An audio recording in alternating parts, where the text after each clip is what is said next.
യേശുവെ പോലെ ആകുവാൻ be like Jesus weekly devotional തോട്ട്സിലേക്ക് സ്വാഗതം. ചില പ്രതിസന്ധികൾ കുടുംബത്തിൽ അല്ലെങ്കിൽ വ്യക്തിപരമായ ജീവിതത്തിൽ അല്ലെങ്കിൽ സഭയിലൊക്കെ വരുമ്പോൾ നാം എന്താണ് ആദ്യം ചെയ്യുന്നത്? നന്നായി കൗൺസിലിംഗ് ചെയ്യുന്നവരെയോ നിയമങ്ങൾ നന്നായി അറിയുന്നവരെയോ അതുമല്ലെങ്കിൽ മറ്റു പ്രമുഖരെയോ ഒക്കെയാണോ നാം ആശ്രയിക്കാറുള്ളത്?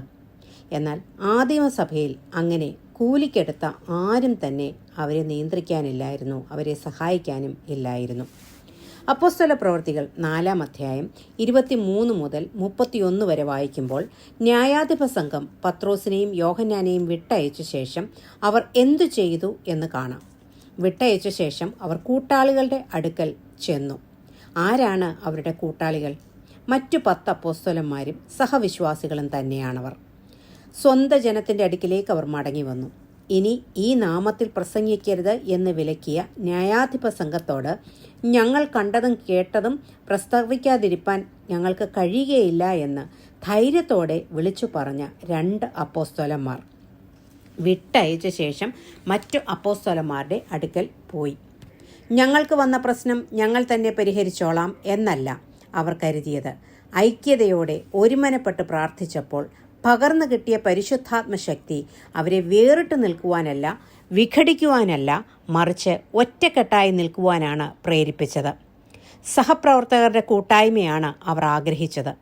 നാം ആയിരുന്നു അവരുടെ സ്ഥാനത്തെങ്കിൽ എന്താകുമായിരുന്നു സ്ഥിതി എന്ന് ചിന്തിച്ചിട്ടുണ്ടോ?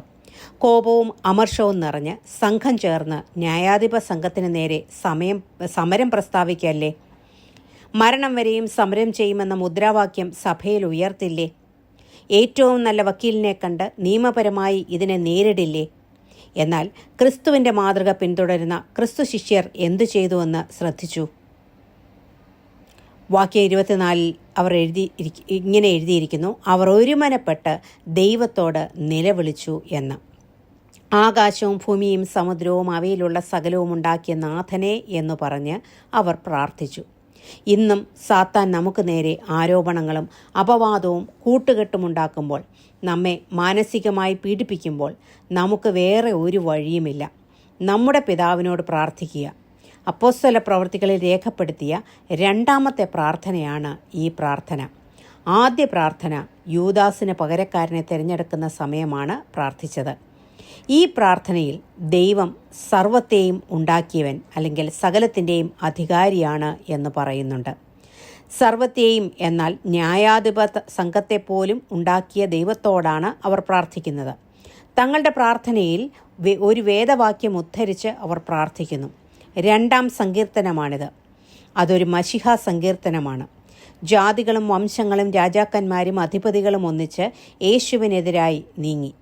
ഹെരോദാവ്, പീലാത്തോസ്, നാടുവാഴി, ജാതികളായ റോമ പടയാളികൾ, ഇസ്രായേൽ ജനം ഇവരെല്ലാം അഭിഷിക്തനെതിരെ ഒന്നിച്ചുകൂടി.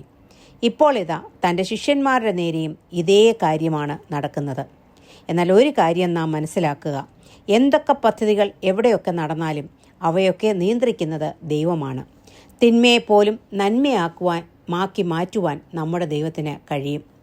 ജീവിതത്തിലെ പല പ്രശ്നങ്ങളും നാം അഭിമുഖീകരിക്കുമ്പോൾ നമുക്ക് തോന്നിയിട്ടില്ലേ സകലവും കൈവിട്ടു പോയി എന്ന്? എന്നാൽ സകലത്തെയും നിയന്ത്രിക്കുന്ന സർവശക്തനാണ് നമ്മുടെ ദൈവം. തങ്ങൾ അനുഭവിക്കുന്ന ഈ കഷ്ടത്തിൽ ന്യായാധിപ സംഘത്തോട് ഇടപെടണമെന്നോ അവർക്ക് തക്കതായ ശിക്ഷ കൊടുക്കണമെന്നോ ഒന്നും തന്നെയല്ല അവർ പ്രാർത്ഥിക്കുന്നത്. തങ്ങളെ അവരുടെ കയ്യിൽ നിന്ന് സംരക്ഷിക്കാനും അവർ പ്രാർത്ഥിച്ചില്ല. മറിച്ച് കർത്താവെ, അവരുടെ ഭീഷണി നോക്കേണമേ എന്ന് പറഞ്ഞ് പ്രശ്നം ദൈവകരങ്ങളിൽ അവർ ഏൽപ്പിച്ചു. നമ്മുടെ പ്രശ്നം ദൈവകരങ്ങളിൽ ഏൽപ്പിച്ച് ദൈവമേ ഇത് നോക്കേണമേ എന്ന് പറയുമ്പോൾ തീർച്ചയായും ഒരു ഉദ്യോഗസ്ഥൻ ഫയൽ ഓപ്പൺ ചെയ്ത് കാര്യങ്ങൾ പഠിച്ച് തീർപ്പ് കൽപ്പിക്കുന്നത് പോലെ ദൈവം അക്കാര്യത്തിൽ ഉചിതമായി നീതിയായി കാര്യം പരിഹരിക്കും. 27 മുതൽ 30 വരെ വാക്യങ്ങളിൽ വ്യക്തമായി തങ്ങൾക്ക് എന്തു വേണമെന്ന് അവർ ദൈവത്തോട് പ്രാർത്ഥിക്കുന്നു. ക്രിസ്തുവിനെക്കുറിച്ച് പ്രസംഗിക്കാനുള്ള ധൈര്യം നൽകണമേ എന്നായിരുന്നു ആ പ്രാർത്ഥനയുടെ ഉള്ളടക്കം. ഒന്നാമതായി കർത്താവിൻ്റെ കരം കൂടെയിരിക്കണം. 2ാമതായി അവൻ്റെ നാമത്തിൻ്റെ ശക്തിയാൽ അത്ഭുതവും അടയാളവും നടക്കണം. 3ാമതായി വചനം പൂർണ്ണ ധൈര്യത്തോടെ പ്രസംഗിക്കാൻ കൃപ വേണം. നിമിഷങ്ങൾക്കകം അവർക്ക് ഉത്തരം ലഭിച്ചു. 31-ാം വാക്യം പറയുന്നു: ഇങ്ങനെ പ്രാർത്ഥിച്ചപ്പോൾ അവർ കൂടിയിരുന്ന സ്ഥലം കുലുങ്ങി. എല്ലാവരും പരിശുദ്ധാത്മാവ് നിറഞ്ഞവരായി ദൈവവചനം ധൈര്യത്തോടെ പ്രസ്താവിച്ചു എന്ന്. ഭീഷണി 2 ശിഷ്യന്മാർക്ക് മാത്രമായിരുന്നു. പ്രാർത്ഥിച്ചത് 12 പേരും ചേർന്ന് മറ്റുള്ളവരോടൊപ്പം. അവർക്ക് ഭയത്തിൽ നിന്നുള്ള സൗഖ്യവും ധൈര്യവും പരിശുദ്ധാത്മാവ് നൽകി. ഇന്നും പരീക്ഷണങ്ങളുടെ പരിശോധനകളുടെ മധ്യത്തിൽ നമ്മെ ബലപ്പെടുത്തി നമുക്ക് ധൈര്യം നൽകുവാൻ നമ്മുടെ ഉള്ളിലുള്ള പരിശുദ്ധാത്മാവിന് കഴിയും. ഈ പ്രാർത്ഥനയുടെ പ്രത്യേകത, ഒന്നാമതായി അവർ ഒരുമനപ്പെട്ട് പ്രാർത്ഥിച്ചു. രണ്ടാമതായി സകലത്തിൻ്റെയും നാഥനോടാണ് അവർ പ്രാർത്ഥിച്ചത്. മൂന്നാമതായി കൃത്യമായി തങ്ങളുടെ ആവശ്യങ്ങൾ ദൈവത്തോട് അവർ അറിയിച്ചു. നാലാമതായി തിരുവചനത്തിൽ അവരെ ആശ്രയിച്ചു. അഞ്ചാമതായി യേശുവിൻ്റെ നാമമഹത്വം മാത്രം അവർ ആഗ്രഹിച്ചു. ആറാമതായി ആത്മാവിൻ്റെ ശക്തി അവർ പ്രാപിച്ചു. ഏഴാമതായി ആ ശക്തി തങ്ങളുടെ അടുത്ത ദൗത്യത്തിനായി അവർ ഉപയോഗിച്ചു. ഏകഹൃദയവും ഏക മനസ്സുമായി പ്രാർത്ഥിക്കുന്ന ഏത് പ്രാർത്ഥനയും സ്വർഗം തുറന്നിറങ്ങിവെന്ന് ദൈവം കേൾക്കും എന്നതിന് ഒരു സംശയവുമില്ല. അപ്പോസ്തലന്മാരുടെ ശക്തിയുടെ ഉറവിടം പ്രാർത്ഥനയാണ്, പരിശുദ്ധാത്മാവാണ്.